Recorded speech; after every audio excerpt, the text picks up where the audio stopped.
আহি থকা যিখিনি আমাৰ স্বাধীনতা দিৱস উপলক্ষে আমি পাঠশালা পৌৰসভাৰ তৰফৰ পৰা বিশ্বনাথ যান ব্ৰিজখন আমি ডেক'ৰেশ্যন কৰি থকা হৈছে এইখন।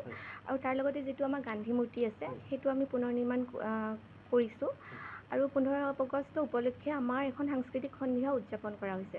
গতিকে তাত আপোনালোকৰ সকলোৰে উপস্থিতি আমি ৰাইজৰ উপস্থিতি কামনা কৰিলোঁ। সেইখিনি ক'ব লগা আছিলে মোৰ।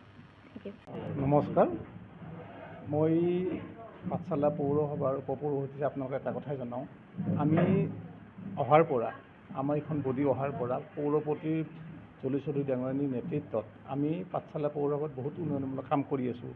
যিহেতু 15 আগষ্ট আমাৰ প্ৰতি বছৰে পতা স্বাধীনতা দিৱস, আমি প্ৰত্যেকবাৰে উলহ মালহেৰে যিটো স্বাধীনতা দিৱস হিচাপে নহয়, তাক আচলতে উদযাপন আমি কৰি আহিছোঁ পাঠশালা পৌৰসভাই। এই উদযাপনটো আমি বিভিন্ন কাৰ্যসূচী থাকে।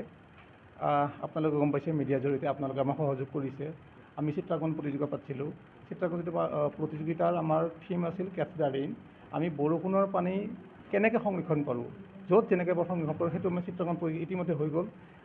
সেইসকলৰ যিসকল আমাৰ প্ৰতিযোগিতাত অংশগ্ৰহণ কৰিছিল তেখেতসকলক আমি 15 আগষ্টৰ সন্ধিয়া আমি যিহেতু ক'লোঁ উদযাপন কৰিম, সেই উদযাপন আমি আচলতে আমাৰ এখন বিশ্বনাথ যান আছে, প্ৰত্যেকবাৰে আমি তাক আমি বিউটিফিকেশ্যন কৰোঁ, যাতে মানুহে আহি মানে স্বাধীনতা দিৱস আমাৰ সৰু চহৰ কি কৰিব।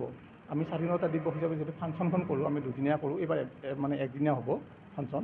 এই এদিনীয়া ফাংচনটো যাতে আমাৰ বিউটিফিকেশ্যন দলংখনত আহি যাতে এটা মানুহে মনোৰঞ্জন পায়, বা স্বাধীনতা দিৱসৰ যিটো এটা তাৎপৰ্য বোলে স্বাধীনতা দিৱস আগতে মানুহৰ মাজতে আমাৰ এটা স্বাধীনতা দিৱসটো ম্লান হৈছিল, এতিয়া সেই যাতে ম্লান নহয়, আমি দিৱসটো যাতে উদযাপন কৰিব পাৰোঁ, আমি ঠিক সেনেধৰণে পাতি আছোঁ। আমি তাৰ লগত সংগতি ৰাখি আমি তৰ্ক প্ৰতিযোগিতা পাতিছিলোঁ। সেইটো একেই থিম আছিল, ভাৰতবৰ্ষত পকীকৰণ আৰু আমাৰ পানী, বৰষুণৰ পানীটো পকীকৰণৰ আমাৰ কি সুবিধা, মানুহৰ কি অসুবিধা, তাৰ ওপৰত সেই থিমটো আগত ৰাখি তৰ্ক প্ৰতিযোগিতা হৈ গ'ল ইতিমধ্যে আমাৰ সুন্দৰভাৱে। তাৰে আমাৰ ছাত্ৰ ছাত্ৰীসকলে তাতে অংশ ল'লে। আৰু আমিও বৰ ধুনীয়াকৈ সেইটো অনুষ্ঠানটো আমি ভাবিছোঁ নিশ্চয় সফল হৈছে তৰ্ক প্ৰতিযোগিতাখন।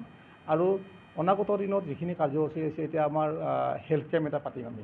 হেল্থ কেম্প আমি চিটিজেন আমাৰ যিখিনি আমাৰ লেবাৰ আছে আমাৰ মিউনিচিপাল বৰ্ডত, আমি প্ৰত্যেক বছৰে লেবাৰখিনিক আমি প্ৰত্যেক বছৰে আমি কিটছ দিওঁ, হেল্থ কিটছ দিওঁ। তাৰপাছত আমাৰ আমাক সহায় কৰি আছে মেডিকেলে, আমাৰ পাঠশালা চিভিল হস্পিটেলে সহায় কৰে। প্ৰত্যেকবাৰতে আমাক মেডিচিন ফ্ৰী কেম্প এটা পাতি দিয়ে আমাৰ লেবাৰখিনিৰ কাৰণে আৰু ৰাইজৰ সুবিধাৰ্থে। আৰু ঠিক সেনেকৈ এইবাৰ যিহেতু প্ৰত্যেকবাৰে আমি 15 আগষ্টত গেটখন দিওঁৱেই, এইটো পাঠশালা পৌৰসভাৰ গেট দিয়ে আমাৰ